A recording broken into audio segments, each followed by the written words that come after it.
Bismillahirrahmanirrahim. Assalamualaikum warahmatullahi wabarakatuh. Innal hamdalillah nahmaduhu wa nasta'inuhu wa nastaghfiruh wa na'udzu billahi min shururi anfusina wa sayyiati a'malina. Man yahdihillahu fala mudilla lahu wa man yudlil fala hadiya lahu. Asyhadu an la ilaha illallah wahdahu la syarika lah wa asyhadu anna Muhammadan abduhu wa rasuluh. Wa qala Allah ta'ala ya ayyuhalladzina amanu taqullaha haqqa tuqatih wa la tamutunna illa wa antum muslimun. Ma'asyiral muslimin azzakumullah wa iyyakum. Alhamdulillah, segala puji hanya milik Allah Subhanahu wa taala. Kita sebagai hamba-hambanya adalah kita senantiasa bersyukur atas segala nikmat yang Allah anugerahkan kepada kita semuanya. Dan yang terpenting dari itu yang harus kita ingat adalah bahwa kita sebagai hamba Allah Subhanahu wa taala adalah senantiasa bersyukur atas nikmat tersebut, dan kita gunakan nikmat tersebut untuk menambah amal kebaikan, dan kita gunakan untuk menambah ketakwaan kita kepada Allah Subhanahu wa taala, persiapan untuk menghadap Allah Subhanahu wa taala di yaumul mahsyar kelak. Kemudian kita sebagai umat Nabi Muhammad sallallahu alaihi wasallam tentunya kita berusaha dengan upaya yang maksimal agar diri kita termasuk golongan orang-orang yang mengamalkan sunnah-sunnah Rasulullah sallallahu alaihi wasallam, yang mengamalkan apa yang telah beliau tinggalkan untuk kita semuanya, yaitu Al-Quran dan Sunnah. Kita amalkan, kita pelajari, kita amalkan, dan kita dakwakan kepada orang lain. Itulah apa yang telah diingatkan oleh Rasulullah sallallahu alaihi wasallam, taraktu fikum amrayni, telah kutinggalkan kepada kalian dua perkara, dan kalian tidak akan sesat selama-lamanya, kata Rasulullah sallallahu alaihi wasallam, selama kalian mengikuti keduanya atau kedua perkara tersebut. Kemudian Rasulullah mengatakan kitab Allah wa sunnah, yaitu kitab Allah, yaitu Al-Quran dan Sunnah. Itulah pesan Rasulullah sallallahu alaihi wasallam.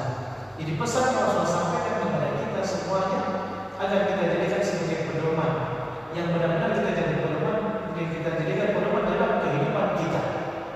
Yaitu kita jadikan sebagai pedoman dalam kita menjalani kehidupan di dunia ini. Karena kehidupan dunia, sebagaimana kita tahu bahwa kehidupan dunia adalah kehidupan yang sementara. Oleh karenanya kita berusaha untuk menjadikan kehidupan dunia yang sifatnya sementara ini kita gunakan untuk mempersiapkan diri dengan mengikuti Al-Quran dan Sunnah, mempelajari, mengamalkan, dan mendakwakan kepada orang lain. Karena ini semua akan menjadi kebaikan untuk kita semuanya di dunia dan di akhirat. Dan barang siapa yang mentaati Allah dan Rasulnya, maka dia akan benar-benar mendapatkan kesuksesan yang sebenarnya. Jadi siapa yang mendapatkan kebahagiaan di dunia dan di akhirat, maka amalkan Al-Quran dan Sunnah Rasulullah sallallahu alaihi wasallam. Baiklah hadirin dirahmati Allah Subhanahu wa taala, ada pun tema yang akan kita bahas pada kesempatan kali ini berkaitan dengan bagaimana kita menumbuhkan rasa takut kita kepada Allah Subhanahu wa taala. Jadi tema kita kali ini adalah tentang bagaimana cara agar rasa takut kita kepada Allah Subhanahu wa taala itu muncul. Karena dengan kita memiliki rasa takut kepada Allah Subhanahu wa taala, maka kita termasuk bagian dari orang-orang yang mendapatkan kebahagiaan. Nah, sebagaimana Allah Subhanahu wa taala menyebutkan di dalam Al-Qur'an, di dalam surah Fatir ayat 28, "Innama yakhshallaha min 'ibadihi al-ulama. Innallaha 'azizun ghafur." Sesungguhnya orang-orang yang takut kepada Allah SWT dari kalangan hamba-hambanya adalah para ulama. Sesungguhnya Allah Maha Perkasa dan Maha Pengampun. Inilah pesan Allah SWT kepada kita semuanya, yang mengabarkan kepada kita bahwa hanya para ulama, orang-orang yang berilmu lah yang mereka takut dengan rasa takut yang sebenarnya kepada Allah SWT. Jadi orang yang paling takut di atas muka bumi adalah orang-orang yang berilmu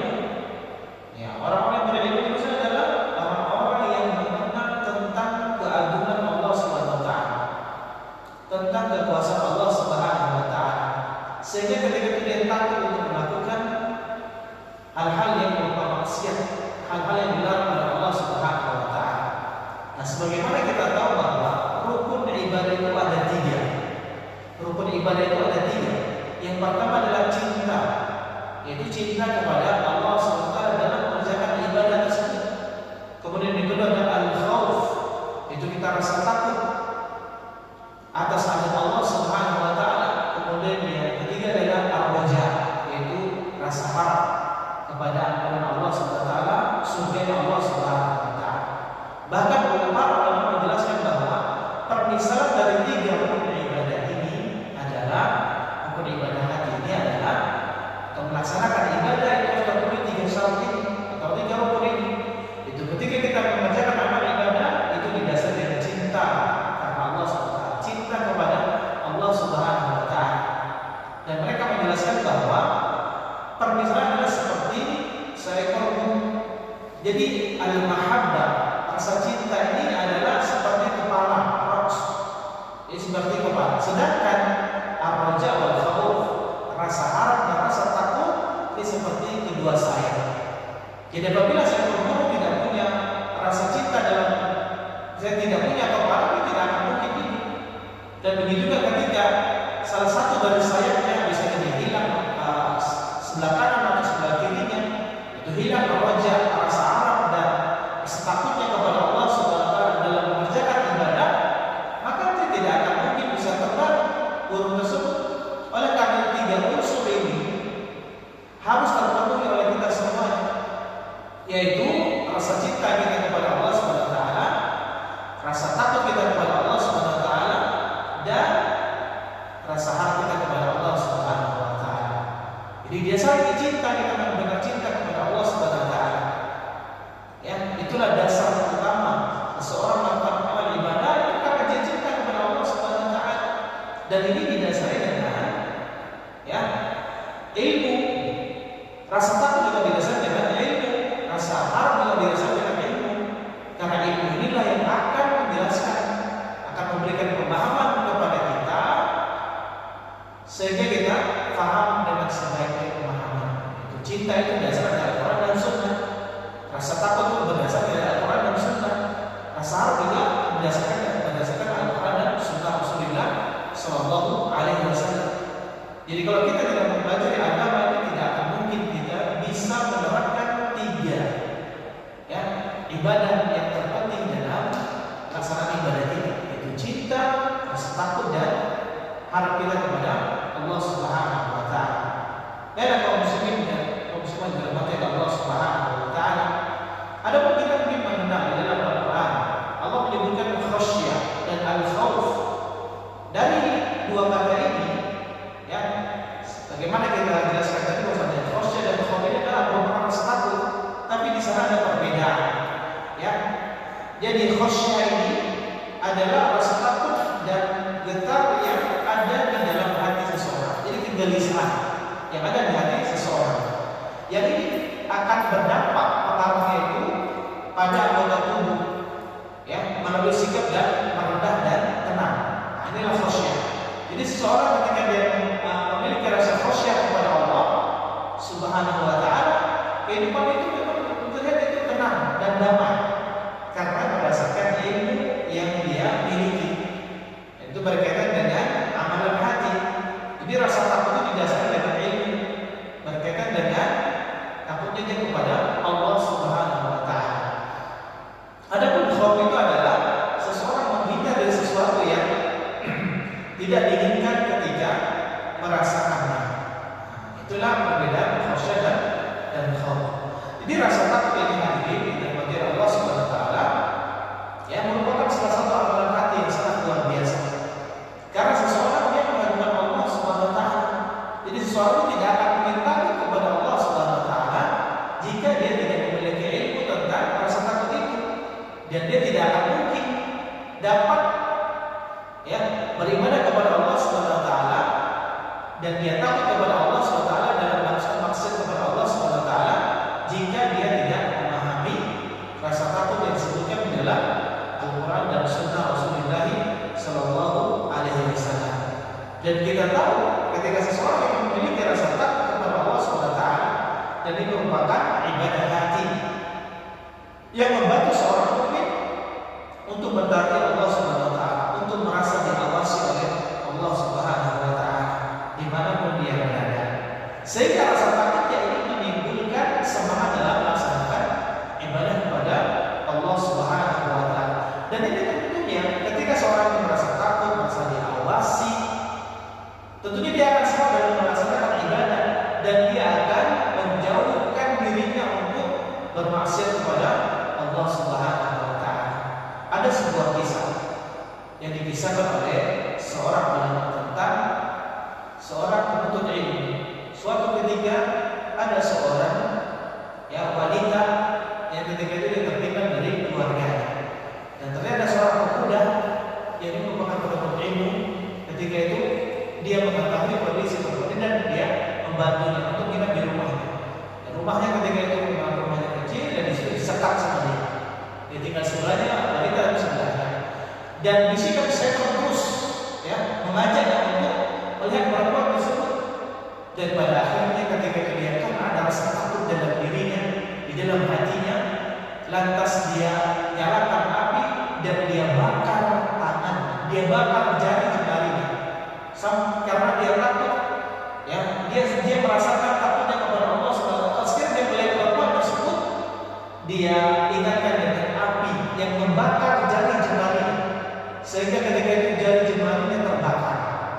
Karena dia khawatir ketika dia tidak membakar jari jemarinya, dengan dia memposisikan diri, inilah azab neraka yang akan saya terima ketika saya melihat perempuan tersebut atau wanita tersebut, dan dia bakar dan dia merasa kesakitan. Kemudian setelah itu dia baru pulang. Wanita tersebut bisa berangkat ke rumah orang tuanya, dan dia laki-laki itu berangkat ke masjid untuk menuntut ilmu agama.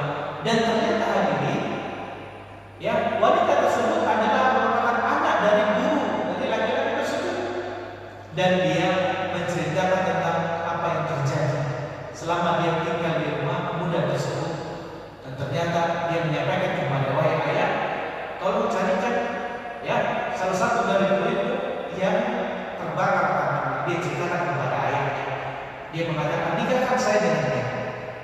Kemudian ditanya murid-muridnya itu, siapa dia? Perlihatkan kepada saya tangan-tangan kalian. Siapa yang terbakar tangannya? Ternyata waktu muda itu tidak mengangkat tangannya. Yang itu mengangkat tangannya mereka semuanya, karena tangannya tidak masalah dengan mereka. Dan kemudian diketahui bahwa sebenarnya itu adalah pemuda yang terlibat dalam menolong putrinya. Kemudian dinikahkan oleh seorang guru tersebut kepada putrinya. Dan pemuda ini dinikahkan oleh gurunya, dan perempuan tersebut atau wanita tersebut adalah dari anaknya. Itulah keutamaan dari rasa takut yang hadir pada diri seorang hamba. Dia membentengi dirinya agar dia melakukan maksiat. Ketika dia dalam kondisi seperti itu dengan membakar ujung jari jemarinya, maka Allah SWT menyelamatkannya dan memberikan hadiah dengan dinikahkan oleh putri ini dari gurunya. Ini merupakan hadiah yang Allah berikan kepada pemuda yang menjaga dirinya dari berbuat maksiat. Karena apa? Karena rasa takut yang ada dalam dirinya. Inilah yang akan kita bahas pada kesempatan kali ini. Bagaimana kita menghadirkan rasa takut, sehingga rasa takut ini menyebabkan kita semangat dalam beribadah kepada Allah Subhanahu wa taala. Karena kita tahu bahwa Allah telah mempersiapkan neraka. Allah mengatakan waquduhan nasu wal hijarah. Jadi neraka itu bahan bakar adalah manusia dan bebatuan. Uiddat lil kafirin, yang dipersiapkan untuk orang-orang yang ingkar. Di antara orang ingkar adalah mereka tidak punya rasa takut kepada Allah Subhanahu wa taala. Sehingga karena mereka tidak punya rasa takut, mereka tidak punya iman. Dan mereka tidak punya rasa takut ketika melakukan dosa dan maksiat kepada Allah Subhanahu wa taala. Dia akan pelanggaran yang banyak. Itulah yang terjadi. Nah, oleh karena itu hadirin kepada Allah Subhanahu wa taala. Nah, bagaimana kita menghadirkan rasa takut kita kepada Allah Subhanahu wa taala? Itulah yang akan kita bahas. Yang pertama, agar rasa takut tumbuh dalam diri kita, dalam kita pertama adalah ma'rifatullah, mengenal Allah Subhanahu wa taala dengan nama-nama dan sifat-sifatnya. Kita harus mempelajari nama-nama dan sifat Allah Subhanahu wa taala atau hal-hal yang berkaitan dengan Allah Subhanahu wa taala. Kenapa? Karena Allah Subhanahu wa taala menciptakan kita, khalaqana wa razaqana. Allah telah menciptakan kita, yang telah memberikan rezeki kepada kita. Rabbus samawati wal ardh, Rabb semesta alam ini, Rabbul alamin, yang menguasai apa yang ada di langit dan di bumi. Itulah Allah Subhanahu wa taala. Ketika kita mengetahui ini, maka kita akan tumbuh dalam diri kita, muncul dalam diri kita rasa takut kepada Allah Subhanahu wa taala. Sebagaimana kita lihat penciptaan alam semesta yang sangat luar biasa ini. Kita lihat Allah SWT menciptakan langit dan bumi, langit tanpa tiang, bumi dan jatuh, ya, matahari terbit dari timur terbenam ke barat, dan ada masanya matahari akan terbit dari barat, dan itulah merupakan tanda hari kiamat. Kalau matahari sudah terbit dari barat, maka itu menunjukkan bahwa dekatnya hari kiamat, dan itu merupakan tanda hari kiamat besar. Ketika matahari sudah terbit dari barat, yang selama ini kita tahu bahwa matahari itu terbit dari timur, maka ketika dia dari barat munculnya atau terbitnya, maka di situ ya tidak akan bermanfaat iman seseorang lagi. Ya, karena apa? Sudah terbit dari barat. Dan ini merupakan kekuasaan Allah Subhanahu wa taala. Dan kita perlu pelajari tentang nama-nama sifat Allah Subhanahu wa taala sehingga kita tahu hukum-hukum yang berkaitan dengan kewajiban kita sebagai seorang mukmin dan mukminah. Kalau kita tidak tahu, tidak mengenal Allah Subhanahu wa taala, bagaimana mungkin akan muncul rasa takut? Sebagaimana kita jelaskan bahwa al-khasyatu min Allah, ya, rasa takut munculnya itu, ya, kita takut kepada Allah Subhanahu wa taala muncul karena ilmu. Jadi ilmu itu harus kita merujuk kepada Al-Quran dan Sunnah. Bagaimana kita mengenal Allah Subhanahu wa taala? Ketika kita mengenal Allah Al-Basir, Allah Maha melihat. Jadi tidak ada perbuatan, ucapan dan perlakuan kita dimanapun kita berada yang tidak dilihat oleh Allah Subhanahu wa taala. Jadi dengan kita mengenal Allah As-Sami, Allah Maha mendengar. Tidak ada suara apapun yang keluar atau diucapkan oleh seorang mukmin kecuali Allah mendengarnya dimanapun kita. Dan tidak ada tulisan yang dituliskan, itu merupakan ucapan juga, tapi dalam bentuk tulisan tidak ada tulisan satu kata atau satu huruf pun yang ditulis, melainkan Allah mengetahui, Allah melihatnya. Oleh karena itu kita harus mempelajari tentang ilmu tauhid yang berkaitan dengan bagaimana kita mengesahkan Allah Subhanahu wa taala, bagaimana kita memahami nama-nama dan sifat-sifat Allah Subhanahu wa taala. Karena ketika kita tahu nama-nama sifat Allah, Allah Maha melihat, Allah Maha mendengar, Allah punya adab yang pedih, Allah akan menyiksa orang-orang yang kafir. Tidak akan mungkin akan timbul takut kalau kita tidak mempelajari nama-nama sifat Allah Subhanahu wa taala. Jadi kita harus mempelajari, ya, sehingga kita akan muncul rasa takut kita kepada Allah Subhanahu wa taala.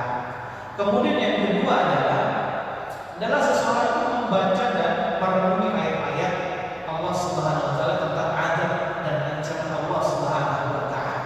Allah mengatakan, ya, inna adabi lasyadid, sesungguhnya adab sangat pedih kata Allah Subhanahu. Itu jelas. Bahkan Nabi sallallahu alaihi wasallam menjelaskan kepada kita bahwa siksaan neraka yang paling ringan kata Rasulullah adalah seseorang didirikan di atas sebuah sendal yang terbuat dari api neraka, maka meleleh neraka. Itu neraka yang paling ringan.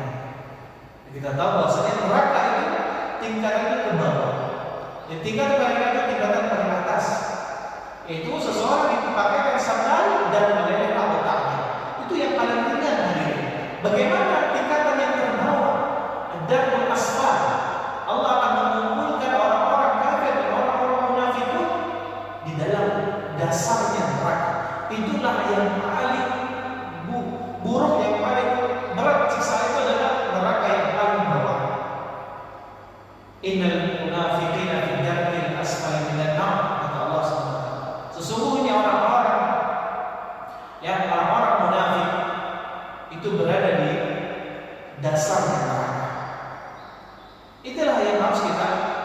baca di dalam Al-Quran dan Sunnah Rasulullah Sallallahu Alaihi Wasallam, Allah mengatakan akan di sana ada minum bagi para penghuni neraka.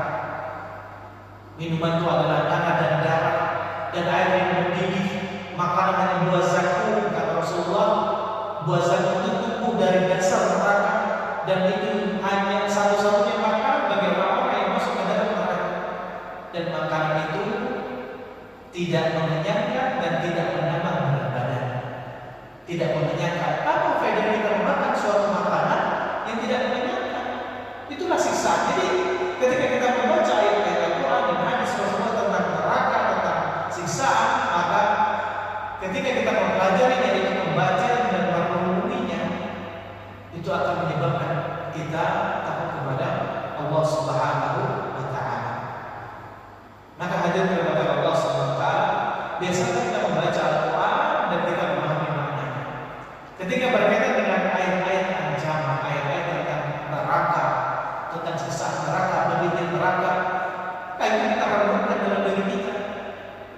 Dan Rasulullah mengajarkan kepada kita ketika membaca Al-Quran dan kita melintasi ayat-ayat tentang adab, maka kita berdoa minta perlindungan kepada Allah Subhanahu wa Ta'ala agar kita dilindungi dari siksaan neraka. Dan itu harus menjadi bahan renungan kita, sehingga itu akan menghadirkan dalam diri kita rasa takut kepada Allah. Kita takut bermaksiat kepada Allah Subhanahu wa Ta'ala karena ngerinya neraka, siksaan neraka yang disebutkan dalam Al-Quran dan Sunnah Rasulullah. Maka harus kita yakini bahwasanya adalah siksaan yang benar-benar akan terjadi kepada siapapun yang melanggar aturan Allah Subhanahu wa Ta'ala, yang tidak beriman kepada Allah Subhanahu wa Ta'ala, yang durhaka, yang tidak menjalankan perintah Allah dan malah sering melanggar larangan Allah Subhanahu wa Ta'ala. Hadirin kepada Allah Subhanahu wa Ta'ala. Kemudian yang ketiga adalah kita melihat kematian dan hari kiamat. Bagaimana kematian, pedihnya kematian. Sakaratul maut, diawali dengan sakaratul maut. Rasulullah menceritakan kepada kita, mengabarkan dan memberikan nasihat kepada kita tentang siksa kubur. Ya, tentang siksa kubur, tentang pedihnya kematian, tentang pedihnya hari kiamat. Ketika di padang mahsyar, semua kita akan dikumpulkan oleh Allah Subhanahu wa Ta'ala 50.000 tahun. Kita berdiri soffan-soffan, bersosok kita berdiri semua menunggu keputusan, hari perhitungan, hari pertanggungjawaban dari apa yang telah kita lakukan di dunia. Itu harus kita pikirkan dan kita renungi. Bagaimana susahnya hari ini, bagaimana mengerikannya hari kiamat ketika malaikat Israfil meniupkan sangkakala. Tiupan yang pertama terjadi hari kiamat, hancurnya dunia. Ya, porak-poranda. Allah SWT menyebutkan gunung-gunung berterbang, kita apalagi kita manusia. Jadi harus kita renungkan itu bagaimana tadi di hari kiamat, bagaimana kondisi seorang hamba berdiri di hadapan Allah SWT untuk menunggu hari perhitungan amal. Bagaimana mereka kematian, itu harus kita renungkan, kita pikirkan. Kita akan meninggal dunia, akan meninggalkan dunia. Kalau kita meninggal dunia, maka tidak lagi ada amalan yang bisa kita harapkan lagi, kecuali sebutin Rasulullah, wakaf yang kita wakafkan, sedekah jariah, ilmu yang kita ajarkan, dan kita punya anak saleh yang mendoakan kita. Ketika sudah meninggal dunia, maka tidak bisa lagi kita sholat, tidak lagi kita bisa puasa, tidak lagi bisa kita bersedekah, dan tidak bisa melakukan amal-amal kebaikan. Telah tutup bukunya. Oleh karena itu, para sahabat menerangkan kepada kita, al-yaum, pada hari ini kata mereka, kita hanya punya amal, dan amal itu tidak dihitung ketika kita hidup di dunia. Namun nanti ketika akhirat kita sudah meninggal dunia, yang ada di sana hanya perhitungan dan tidak ada amalan lagi. Itu yang harus kita khawatirkan. Dan itu akan menimbulkan rasa takut kita kepada Allah Subhanahu wa Ta'ala. Kemudian yang keempat, hadirin kepada Allah Subhanahu wa Ta'ala, merenungi dosa-dosa dan aib diri kita. Jadi perenungan kita terhadap dosa-dosa yang pernah kita lakukan itu akan menyebabkan kita takut kepada Allah Subhanahu wa taala. Jadi kita jangan merasa dosa yang pernah kita lakukan kita merasa itu sudah diampuni oleh Allah Subhanahu wa taala. Memang benar Allah Al-Ghafur Ar-Rahim. Allah Maha Pengampun, Maha Penyayang, tapi jangan lupa kalau kita jangan lupa kita bahwasanya bisa jadi Allah tidak memaafkan dosa kita tersebut karena kita sering melakukan dosa kepada Allah Subhanahu wa taala. Oleh karena itu ingatlah dosa-dosa yang pernah kita lakukan.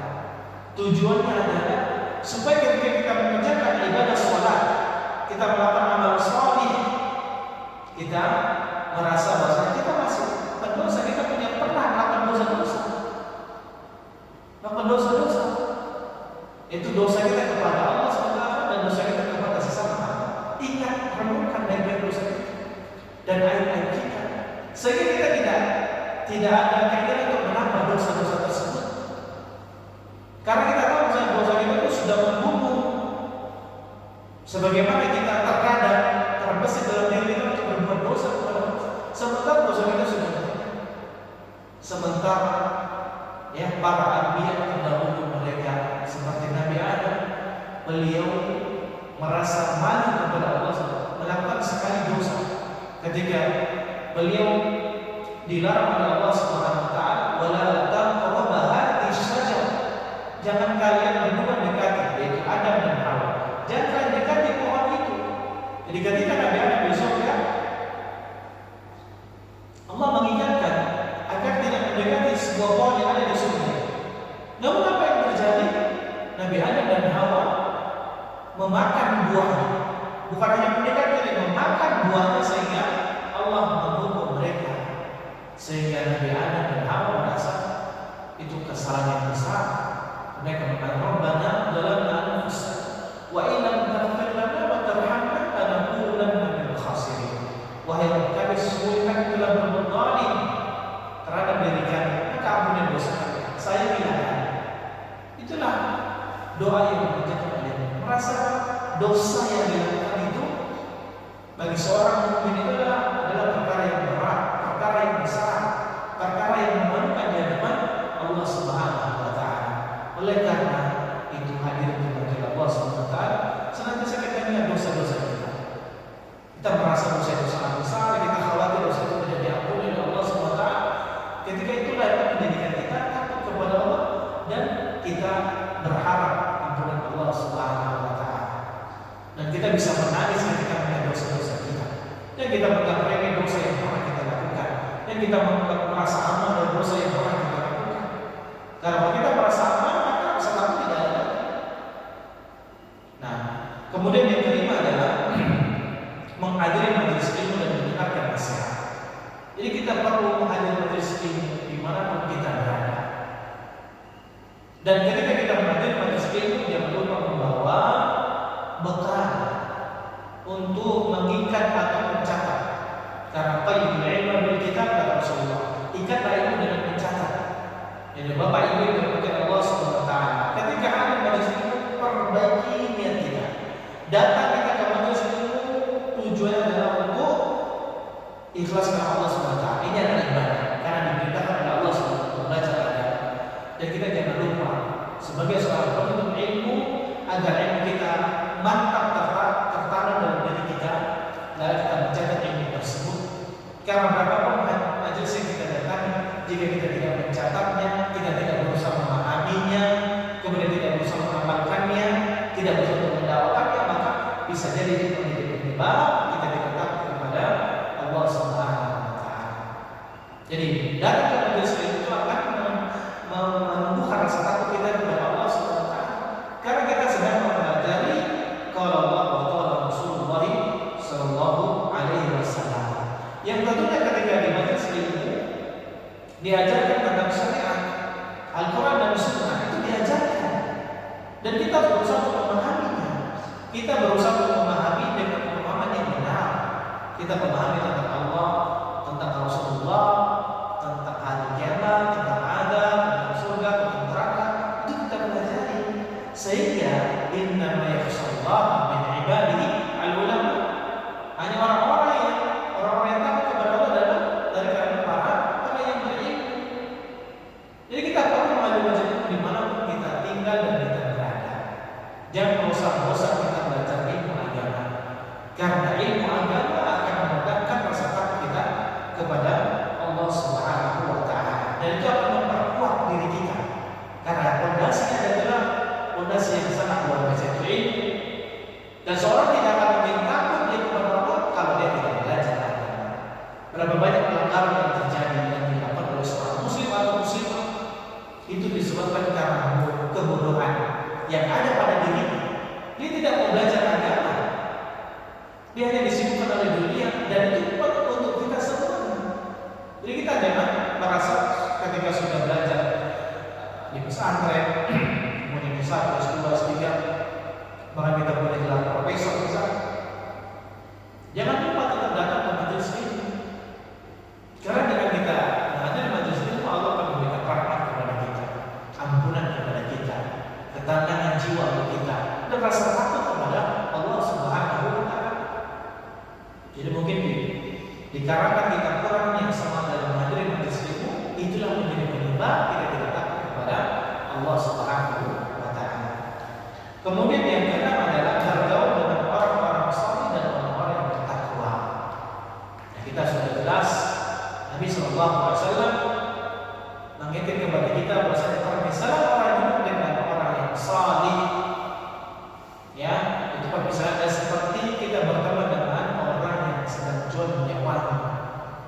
Ya, kita akan menyium aroma wanginya, dan bisa jadi kita akan diberikan minyak tersebut. Itulah teman-teman yang saleh. Maksudnya apa?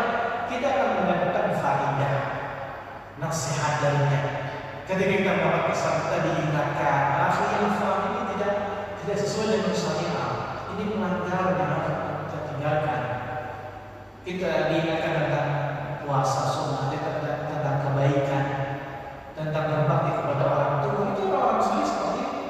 Orang-orang yang bertakwa seperti itu, saling menasihatkan di antara mereka.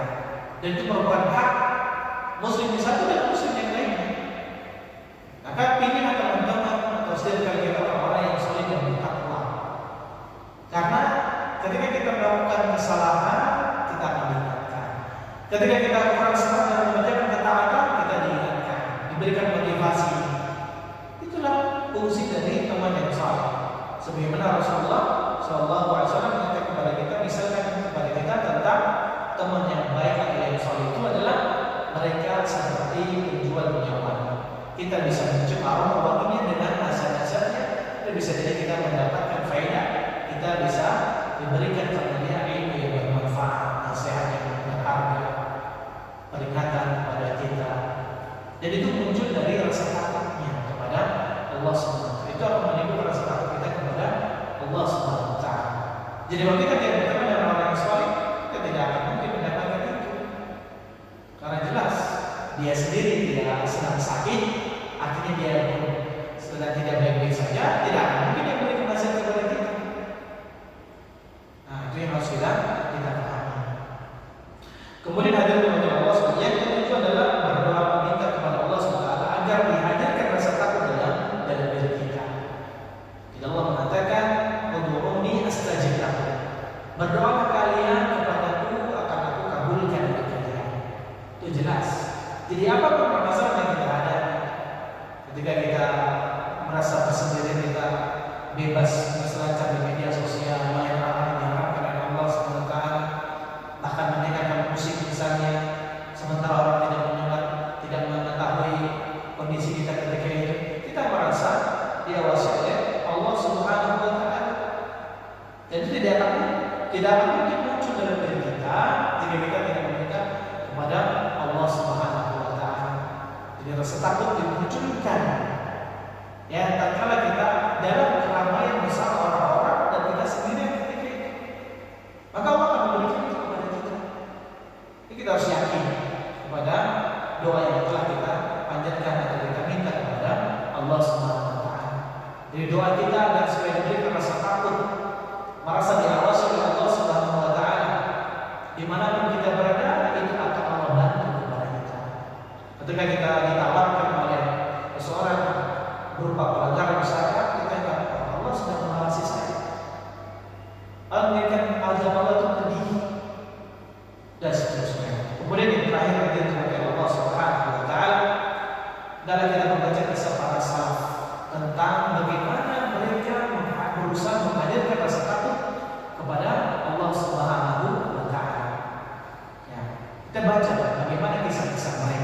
berusaha untuk menghadirkan rasa takut, menumbuhkan rasa takut dalam diri mereka. Mudah-mudahan Allah memberikan taufik kepada kita semuanya, dan Allah memberikan rasa takut dalam diri kita dimanapun kita berada. Memberikan rasa takut ketika kita dalam keramaian kita sendirian, dan mudah-mudahan Allah memberikan kita jalan yang terbaik untuk menjadikan diri kita sebagai hamba Allah yang senantiasa takut kepada Allah Subhanahu wa taala, karena yang menjadi utama bagi kita semuanya untuk menjadikan diri kita taat